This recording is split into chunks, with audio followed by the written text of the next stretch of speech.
तो दोस्तों आज हम अमेरिकी संविधान के विपरीत भारतीय संविधान ने एक एकीकृत न्याय व्यवस्था की स्थापना की है, जिसमें शीर्ष स्थान पर उच्चतम न्यायालय व उसके अधीन उच्च न्यायालय है।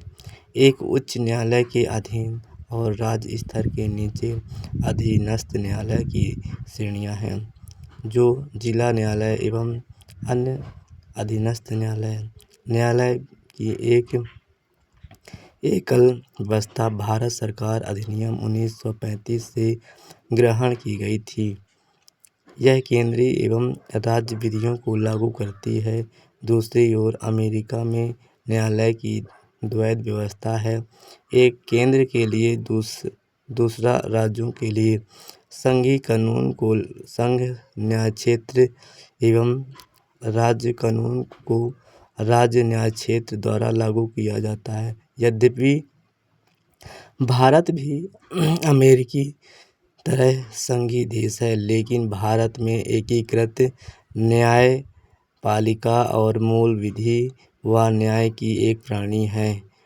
भारत में उच्चतम न्यायालय का उद्घाटन 28 जनवरी 1950 को किया गया। यह भारत सरकार अधिनियम 1935 के तहत लागू संघीय न्यायालय का उत्तराधिकारी था। हालांकि उच्चतम न्यायालय का न्याय क्षेत्र पूर्ववर्ती न्यायालय से ज़्यादा व्यापक है। उच्चतम न्यायालय ने ब्रिटेन के प्रिवी काउंसिल का स्थान ग्रहण किया था, जो अब तक अपील का सर्वोच्च न्यायालय था। भारतीय संविधान के 5वें अनुच्छेद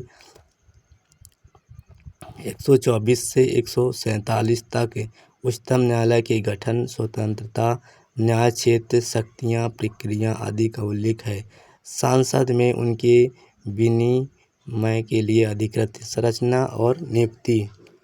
आज हम बात करेंगे दोस्तों संरचना क्या होती है, संरचना और नियुक्ति।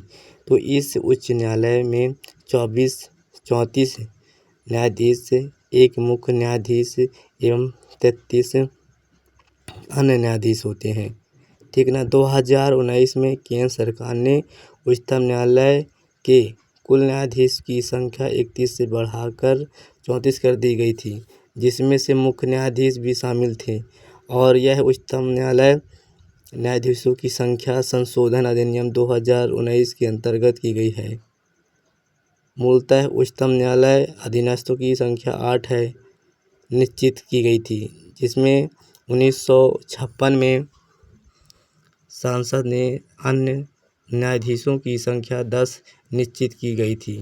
1960 में 13, फिर 1970 में 17 फिर कर दी गई थी। 1986 में 25 में 2008 में की गई थी और 30 में 2019 331 न्यायाधीशों की नियुक्ति उच्चतम न्यायालय के न्यायाधीशों की नियुक्ति राष्ट्रपति करता है। मुख्य न्यायाधीश की नियुक्ति राष्ट्रपति अन्य न्यायाधीशों एवं उच्च न्यायालयों के न्यायाधीशों की सलाह के बाद करता है। इस तरह अन्य न्यायाधीशों की नियुक्ति भी होती है। मुख्य न्यायाधीश के अतिरिक्त अन्य न्यायाधीशों की नियुक्ति में मुख्य न्यायाधीश का परामर्श आवश्यक है। परामर्श पर विवाद। उपरोक्त उपबंध में परामर्श शब्द की उच्चतम न्यायालय द्वारा विभिन्न व्याख्याएं दी गई हैं। प्रथम न्यायाधीश मामले 1982 में न्यायालय ने कहा कि परामर्श का मतलब सहमति नहीं वरन विचारों का आदान प्रदान है, लेकिन द्वितीय न्यायाधीश मामले में उच्चतम न्यायालय ने अपने पूर्व के फैसले को परिवर्तित किया और कहा कि परामर्श का मतलब सहमति प्रकट करना। इस तरह यह व्यवस्था दी गई कि न्यायालय की नियुक्ति के मामले में उच्चतम न्यायालय के मुख्य न्यायाधीश द्वारा दी गई सलाह राष्ट्रपति का मानना बाध्यता होगी, लेकिन मुख्य न्यायाधीश यह सलाह अपने 2 लिखा वरिष्ठ सहयोगी के विचार विमर्श करने के बाद देगा। इसी तरह तीसरे न्यायाधीश मामले में 1998 में न्यायालय ने मध्यस्थी परामर्श प्रक्रिया का मुख्य अधीनस्थ द्वारा बहुमत न्यायाधीश की प्रक्रिया के तहत माना जाएगा। केवल भारत के मुख्य न्यायाधीश का एकल मत ही परामर्श प्रक्रिया को लिखा पूर्ण नहीं करता, उसे 4 वरिष्ठ न्यायाधीशों में सलाह करनी चाहिए।